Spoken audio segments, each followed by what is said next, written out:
מי זה רבי נחמן מברסלב? מי זה רבי נחמן שאחרי 215 שנה, 80,000 איש עוזבים את הבתים שלהם, נכנסים למדינה של מלחמה, מטולטלים בדרכים מכל המקומות בעולם, מארצות הברית, מישראל, מצרפת, מאנגליה, מאוסטרליה, מדרום אפריקה, איזה מדינה שתרצו בעולם, מגיעים יהודים לרבי נחמן הקדוש של ראש השנה. לא רק זה, במשך כל השנה מגיעים שם מעל 1,000,000 אנשים.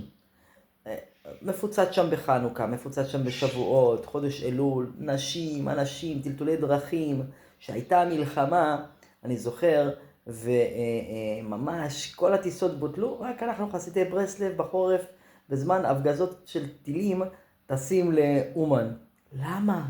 למה מגיעים לאומן? מה הקשר שלנו לצדיק הזה, לרבנו הקדוש? אז בספר הזה של רבנו, כן, זה ספר מיוחד של הביוגרפיה שלו, ספר ממש מתוק מדבש, שהוא מביא ממש מההתחלה ועד הסוף את כל הדברים ואת כל המקורות, וממש ממש מדויק. גם אם אתם לא מכירים את רבנו הקדוש, הגיע הזמן שתכירו.